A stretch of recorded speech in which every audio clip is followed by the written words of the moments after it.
Have you ever sat in silence, staring at the ceiling, and thought, God, why am I alone right now? Have you ever watched people drift away, even when you tried to be good, patient, present? Loneliness feels like punishment. It feels like rejection.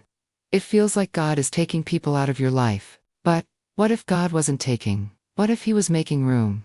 Today's story is about loneliness, faith, and how God prepares a heart, sometimes by silencing the world around it. Stay until the end, because what happens here might change the way you understand your quietest moments.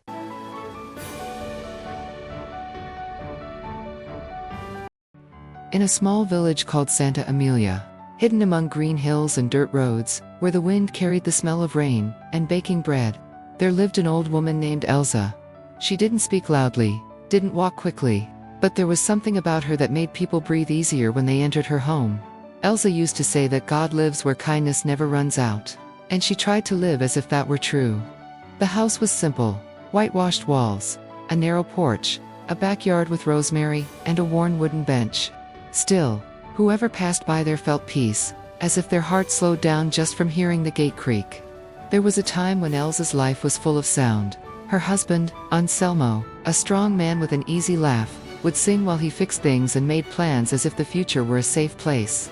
Their son, Matthias, was curious, restless, the kind who asked why, even to the clouds. They didn't have luxury, but they had presence.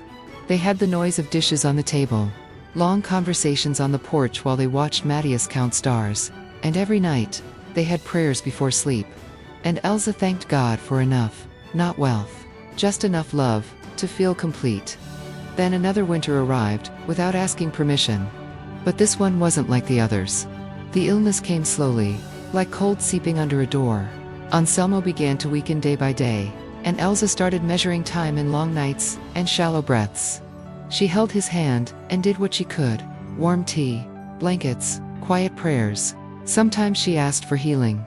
Other times, she asked for just one thing: God, don't let me go through this without you. In the early hours of a morning, when the silence was still dark, Anselmo was gone, and the house became too cold. Elza cried alone, her face in her hands, asking God why loving hurt like that. She cried and cried, until the tears dried up, and drowning in that pain, something strange happened. She felt a quiet call, as if God reminded her, I didn't leave with him. The silence ached, but it wasn't empty. With her husband's passing, Elza became slower. Her hands trembled when she swept the porch, and her back complained when she drew water from the well. Still, she moved forward, one day at a time.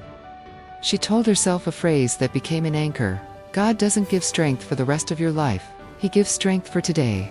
When Matthias grew up, he received a job offer in a bigger city. He promised he'd always come back, and at first he did. He'd arrive with stories, news, a good kind of noise that filled the void like light turning on. But time passed, and his visits became rare. Then short, then they became silence too. Elza learned to eat in the late afternoon staring at an empty chair. She learned to listen to the sound of wind hitting the window, the creaking of wood in the middle of the night, the weight of a house that breathes alone. And some nights, loneliness pressed on her chest as if she couldn't breathe. She'd whisper to God, is this all that's left for me? But every morning, she'd wake up before sunrise. She'd wash her face, turn on the kitchen light, fold her hands and thank God for one more day. And there's a detail that changes everything.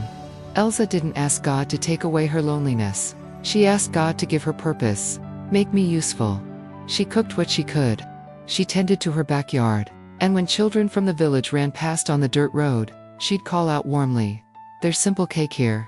And a good story too. The children would enter shyly and leave lighter. Elza listened to small hurts, as if they were big ones. Fights at school, fear of the dark, missing a dad who worked far away. She believed God listens like that, with patience. Some neighbors thought it was strange. Why does she give so much when she lives alone? Elza would smile and answer, I live alone, but I don't live empty. Even the animals seemed to understand. A skinny cat started appearing at the gate, every day, always at the same time. Elza would leave a little bowl of food and say quietly, God sends whoever needs love. One summer, Matthias came back, but he didn't come back whole. He was more rushed, with tired eyes, like someone surrounded by people and still alone inside. He saw his mother serving children, sharing what little she had, smiling with calm and confused. He said, "Mom, why do you still try so hard? Nobody notices. Nobody appreciates it. You should rest." Elza lifted her eyes slowly, like someone choosing her words carefully. "My son, God notices, and as long as I can love someone, I'm not lost." Matthias didn't understand. For him, loneliness was a sign of failure. A full life was a noisy life. And he still didn't know that there's a kind of silence that is preparation. That same afternoon, a man appeared at the gate. He was a traveler, with dusty clothes and a tired voice, asking for some food and water. Matthias hesitated, but Elza opened the door, as if she were opening her heart, without fear. She put a plate on the table.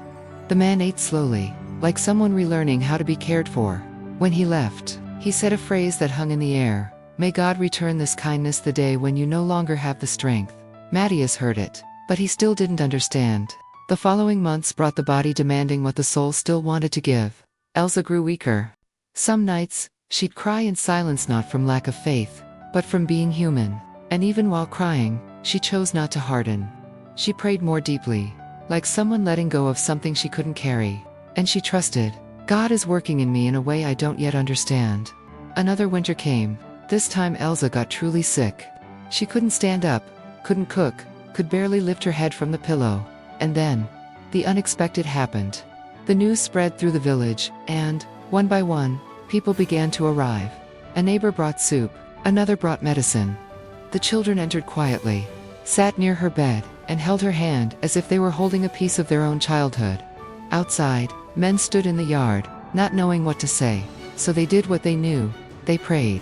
And the house that once seemed too big became full of presence. It was there, among the smell of hot soup and the sound of careful footsteps, that Elza understood something with clarity. Nothing of her love had been lost. God had kept it all. Matthias ran back when he heard, walking in and seeing so many people caring for his mother. His heart broke inside, and for the first time, he let the truth in. He sat beside the bed, crying, and said, "Mom, you were never alone." Elza smiled weakly, with a peace that didn't come from her body. It came from somewhere else. And she whispered, "God doesn't take away love. He just changes where it lives." Elza recovered slowly. Matthias, afraid of losing his mother, insisted, "Come live with me. I can't stand seeing you alone here." Elza prayed, and she felt peace. She understood that maybe God was opening another door. Not to take something from her, but to expand her purpose. And she went with her son. In the city, the noise was constant. People everywhere, cars, horns, rush. And yet, on certain days, Elza felt invisible inside a small apartment, until Matthias took her to a place he knew from volunteer work, a children's shelter. He said, "Mom, they need someone like you. Someone who knows how to stay." Elza walked in and saw little eyes waiting for a lap, stories, patience. Her chest tightened, and tears came without apologizing. Because there she understood, God had answered her old prayer again. "Make me useful." She began to go always. She told stories, made simple food, taught the children to pray without fear, held whoever cried until the crying got tired. And over time, they started calling her Grandma Elza. The years passed, the body weakened, but the spirit stayed strong. When Elza passed, it was in peace, and it was beautiful to see who showed up. Grown-up children, old neighbors, people she had helped without even remembering. Matthias stayed quiet, watching everything, understanding late, but understanding for real. His mother's silent seasons were never empty, they were guided. And that's the lesson. When God makes you feel alone, it's not always punishment. Sometimes it's preparation. He turns down the noise, so you can hear what matters. He removes some presences, so your heart can expand. He allows silence, so a kind of love can be born in you, that doesn't depend on applause. If today you're feeling alone, remember this. God might be shaping you to be light in someone's life that you don't even know yet. The love you offer with God doesn't disappear. It just finds new places to live.